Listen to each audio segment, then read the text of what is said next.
espero que esté bien. Mi nombre es César Iván Martínez Cruz, estudio en la Universidad Mexiquense del Bicentenario. Hoy voy a hablarles del tema de la trayectoria y línea de corriente y flujo permanente y uniforme. Esto es de la materia de mecánica de fluidos. Y bueno, para comenzar vamos a hablar un poquito de la trayectoria y línea de corriente. ¿Qué es esto? Son partículas dentro de un fluido que pueden seguir una trayectoria. Prácticamente esta línea tiene que ser definida. Una línea de corriente prácticamente es una línea continua trazada a través de un fluido siguiendo la dirección de un vector. Esto con la velocidad en cada una de las líneas. Así, el vector de velocidad es una tangente, por así decirlo, a la línea de corriente, o sea, son un poco diferentes.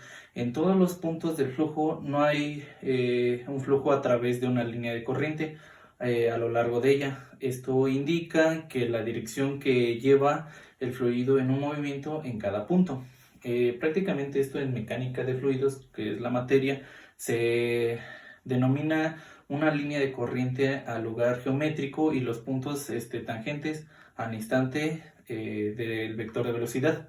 Esto prácticamente en las líneas o partículas del fluido se determinan en la línea prácticamente de corriente que se encuentra en contacto o muy cerca de esa línea de corriente de aire, y se pueden juntar la línea de corriente con la de aire y forman una línea de corriente de aire. Bueno, para seguir con la explicación, para observar el flujo de un fluido, se pueden inyectar en el mismo contenido diferentes sustancias. Esto para que lo entiendan un poquito más, es como inyectar una sustancia en un tubo que sigue una trayectoria y llega prácticamente a un fin.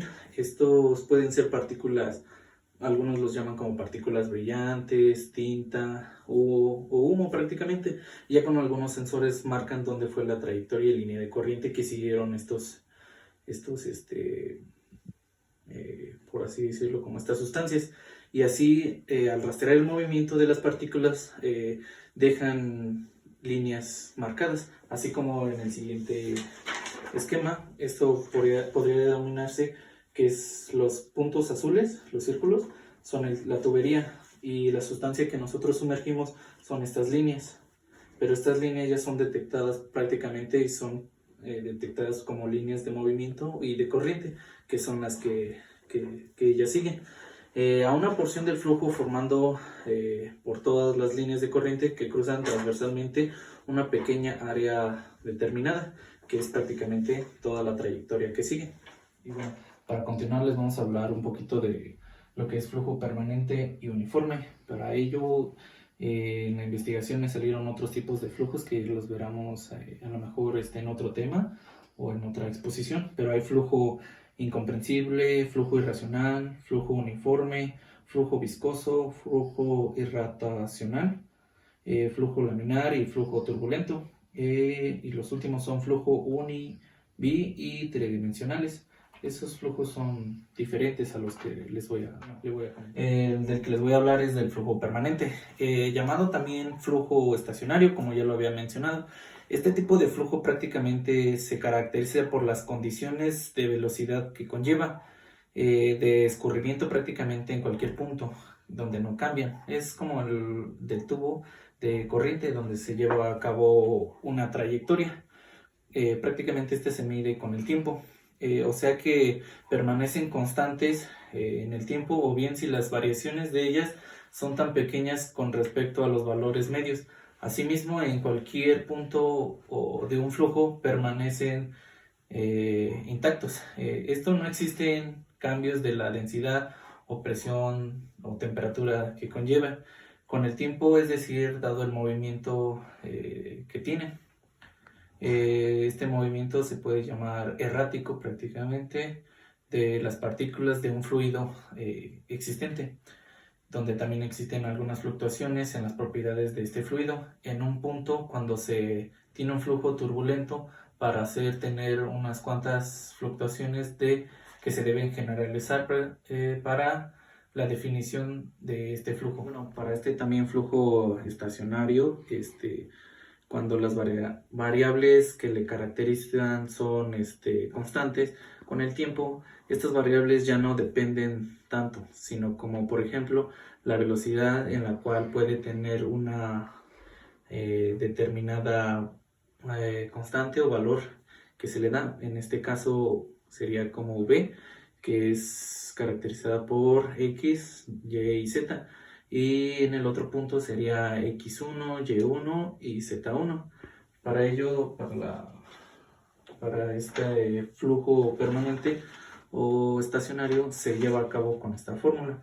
Para esto también se define un tipo de flujo que prácticamente es flujo no permanente, donde este flujo no estacionario o no permanente tiene las variables diferentes en tanto físicas como en otro tipo de partícula que la caracterizan prácticamente porque dependen del tiempo de todos los puntos del fluido.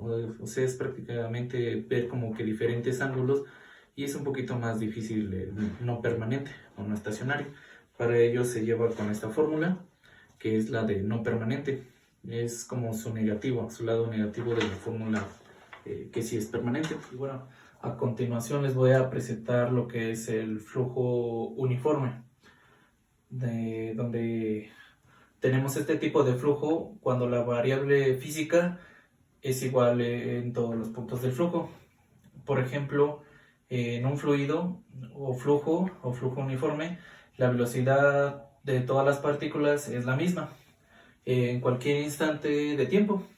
Por tanto, la velocidad no va a depender de la posición de la partícula, del fluido, aunque puede variar en el tiempo, donde a continuación les voy a presentar lo que es esta fórmula, donde en todas sus variables tiene la variable x, y y z, donde todas estas son prácticamente igualadas todas a cero. También tiene su lado flujo no uniforme, donde dice que las variables físicas varían de un punto a un punto. Se dice que el flujo es no uniforme cuando son de punto a un punto. Y bueno, este tipo de flujos son poco comunes y ocurren cuando el vector velocidad en todos los puntos del escurrimiento es idéntico, tanto en magnitud como en dirección, para un instante dado o expresado matemáticamente, donde el tiempo se mantiene en constante movimiento y es señalado por la letra S. Es un desplazamiento en cualquier dirección. En el caso del flujo no uniforme, es el caso contrario al flujo uniforme. Este tipo de flujo se encuentra cerca de fronteras sólidas por el efecto de la viscosidad. Y bueno, también dice que esta clasificación obedece a la utilización del espacio como variable. El flujo es uniforme si los parámetros tirante, velocidad o área no cambian con respecto al espacio. Es decir, en cualquier sección del canal, los elementos del flujo permanecen constantes. Si los parámetros varían de una sección a otra, el flujo se llama no uniforme o variado. Es decir, se puede ser permanente o no permanente, según cambie la profundidad con respecto más o menos a lo que es el tiempo. Y bueno, hablando del flujo uniforme no permanente, no cambia durante el intervalo de tiempo bajo la consideración, y es el tipo de flujo fundamental que se considera en la hidráulica de canales prácticamente son abiertos, que esos son algunos de los ejemplos que se dan en la hidráulica de flujos uniformes y flujos no permanentes. También tienen sus flujos no permanente y no uniforme. También tienen una explicación donde es el flujo uniforme permanente y el flujo uniforme no permanente. Y bueno, Eso es todo de mi parte, profesora, y espero que le haya gustado. No le metí muchas cosas como la vez pasada, y usted sabe la situación. Y espero verla pronto y quiero que se cuide, profesora. Se vienen tiempos todavía un poquito difíciles, pero aquí estamos siempre firmes con usted, profesora. Nos vemos.